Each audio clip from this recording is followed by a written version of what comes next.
et sœurs, nous sommes à la porte des vacances et certainement ces moments ils sont importants parce que c'est des moments de la récolte. C'est des moments de l'évaluation. Et tout un chacun, en fonction de sa situation, en fonction de ses souhaits, en fonction de ses objectifs, certainement depuis le début de l'année, chacun il fixera des objectifs qui sont les siens. Mais il arrive par moments des occasions pour faire le bilan de la récolte. Et certainement, tout un chacun, s'il se donne les moyens et s'il fournit un effort considérable, avec beaucoup de persévérance et de patience, dans n'importe quel objectif, qu'il soit un objectif de savoir, de connaissance, un objectif commercial, un objectif au niveau professionnel, non, n'importe, un objectif qui soit au niveau individuel, au niveau organisationnel, au niveau des associations, au niveau des mosquées, au niveau de n'importe quelle situation qui se présente. Là, c'est des moments dans lesquels, et d'autant plus que beaucoup d'étudiants, beaucoup d'élèves qui ont, depuis le début de l'année, ils ont fourni d'efforts, et il viendrait des moments de l'évaluation. Les moments de l'évaluation. Ces examens, ces épreuves, ils sont bien entendu des moments dans lesquels on évalue réellement nos actions. Et il ne faut pas, pendant ces moments et ces instants, il ne faut jamais rater cette opportunité, ce moment crucial d'important. Parce que vous avez deux profils qui se dégagent. Vous avez les personnes qui sont dans le déni. Échec après échec, mais jamais ils se posent des vraies questions. Soit ils sont dans une attitude de déni dans le sens, c'est toujours la faute aux autres, c'est parce que ceci, parce que cela, toujours il y a des raisons externes, au-delà de leur capacité, mais jamais ils se poseraient les vraies questions, de dire il y a une panne, il y a un problème quelque part, qu'il faut essayer de le détecter déjà, de le diagnostiquer pour pouvoir trouver les bonnes solutions. Si les gens sont dans cette attitude, ils n'évolueront jamais. L'évaluation vaut mécaniquement l'évolution. Parce que cette évaluation est importante. Et là, dans la philosophie éducative de l'islam, vous voyez qu'Allah Ta'ala, même la vie générale, il nous dit que la vie tout entière générale, c'est un labour, c'est un moment de travail, d'action. Il n'y a aucun moment de passivité. Il faut agir. Même, il faut agir jusqu'au dernier souffle. Imaginez-vous, le prophète alayhi il dit إِذَا قَامَتِ السَّاعَةِ, si la fin du temps arrive, وَفِي يَدِ أَحَدِكُمْ فَسِيلًا فَاسْتَطَاعَ أَنْ يَغْرِسَهَا فَلْيَغْرِسْهَا. Il nous dit, si la fin du temps sonne, et quelqu'un est en train de planter une graine, et s'il peut la planter, qu'il la fasse, c'est-à-dire jusqu'au bout. Il n'y avait jamais des moments et nous allons en parler parce que c'est les périodes des vacances et beaucoup de gens conçoivent mal qu'est-ce que ça veut dire les vacances, et parfois ils investissent mal leur temps, surtout le temps qui nous est donné, qui nous est offert, et certains n'exploitent pas ce temps des vacances. Donc ce moment de l'amour, du travail charnel, Allah Ta'ala nous dit, je vous donne un rendez-vous Yawm al-Qiyamah, le rendez-vous de bilan. Mais avant ce bilan, Allah Ta'ala nous interpelle dans le Coran al-Karim pour faire son bilan personnel, avant d'être s'évaluer, avant d'être évalué Yawm al-Qiyamah. C'est Umar ibn Khattab radiallahu anhu, il disait cette très belle parole, il dit Hasibu anfusakum, évaluez-vous qabla, avant le jour où vous serez évalué. C'est-à-dire, faites ce travail. L'évaluation à chaque moment, à chaque instant, il y a une évaluation quotidienne, l'évaluation d'une semaine, l'évaluation du mois, l'évaluation de l'année, où il faut vraiment faire et voir ce qui va et ce qui ne va pas. C'est important dans toute la vie, en général.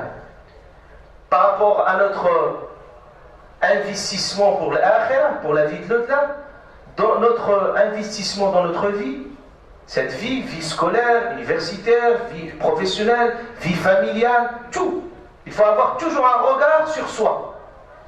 Et ce moment, il est tellement important parce qu'il nous permet de progresser. Mais il suffit de poser les bonnes questions. Et c'est ça, Allah Ta'ala, il nous dit tout dans le Coran Karim, Taqullah, craignez Dieu, et que chacun regarde, il tandur, qu'il puisse regarder, qu'est-ce qu'il a œuvré pour ce jour, qu'est-ce qu'il a œuvré pour soi. Et ce travail, une fois fait, il ne faut pas se tromper dans l'analyse et dans le diagnostic. Et comme je disais tout à l'heure, le fait de rejeter et les fautes toujours sur les autres quand ça échoue, c'est bien une stratégie de fuite. Et le Coran Karim même en parle quand il dit Allah subhanahu wa ta'ala, et même dans Ghazwat al-Uhud, Allah ta'ala, quand il est arrivé à Ghazwat al-Uhud, c'était un échec pour les compagnons, mais Allah ta'ala, dans Surat Al-Imran, il a parlé de cet échec. Et à la fin, il dit à Sahaba, awalamma asabatkum musiba. Et quand une telle épreuve qui a secoué, qui a bouleversé à Sahaba, vous voyez, Ghazwat al-Uhud, ce qui s'est passé. Il a bouleversé les consciences de Sahaba, il dit Allah subhanahu wa ta'ala, dans le Coran Karim, méditez bien sur ce verset. Allah Ta'ala dit awalamma asabatkum musiba. Quand cette musiba, c'est-à-dire au sens cette secousse et cette épreuve, grande épreuve, il vous a atteint, qad asabtum mithlayha. Vous avez commis le double. C'est-à-dire parfois ce qui nous arrive en termes d'échec, en termes de retour, Allah Ta'ala parfois il nous donne des messages de retour. Ces messages de retour, soit d'échec, soit de n'importe quel signe qu'Allah nous envoie, c'est pour nous faire apprendre dans la vie. Pour nous dire que ce n'est pas la bonne piste, peut-être que ce n'est pas la bonne façon de faire. Mais si nous sommes insensibles à ces signes, la personne, peu importe, ou il fait de ne rien voir, il va s'engouffrer encore dans l'échec absolu. Et ça va être une catastrophe. Parce qu'Allah Ta'ala vous envoie le premier signe, le deuxième signe. Au bout d'un moment, il faut bien lire les signes pour continuer. Sinon, ça va être une catastrophe. Et puis, dans le verset, Allah Ta'ala dit, vous avez commis le double. Qultum, vous dites. Certainement, pendant l'échec, tout le monde se pose cette question. Qultum anna hada. Vous dites, d'où vient cela? Parce que parfois, pour l'échec, on est complètement bouleversé, on ne sait pas d'où vient le problème. Et Allah Ta'ala ici, il nous donne le remède. Il dit, Qul huwa min 'indi anfusikum. Cela vient principalement de vous. C'est-à-dire, si on se pose la question, pas déjà, situer les raisons qui sont en moi, avant de voir les raisons qui sont à l'extérieur. C'est bien la difficulté. Parce qu'une fois que nous avons résolu ce problème-là, l'extérieur il agit. Il agit certes. Il peut, mais le facteur principal de l'échec, ça vient de nous-mêmes principalement. Et c'est ça la philosophie que nous devons avoir sur nous-mêmes. Et c'est pour ça dans le hadith, le Qudsi, Allah Ta'ala, quand il parle et en Qiyamah, il nous dit Ya ibadi, il dit oh mes serviteurs, innama hiya a'malukum, vos actions, ce que vous faites dans la vie, moi je ne fais que compter vos actions. Il y a une petite graine d'attente, vous faites de bien, Allah Ta'ala, il vous le donne au Qiyamah. Il dit au Qiyamah, moi je ne fais que compter vos actions et les présenter devant vous dans ce tribunal divin au Qiyamah. Et qu'est-ce qu'il dit? C'est ça la sagesse éducative. Il dit Allah Ta'ala, فَمَنْ وَجَدَ خَيْرًا, celui qui trouve un bien, qu'il remercie Allah Ta'ala. Et nous de même, celui qui pendant la récolte il a trouvé des résultats positifs, qu'il remercie Allah Ta'ala. sans que l'orgueil puisse l'atteindre, mais qu'il puisse remercier Allah Ta'ala et continuer.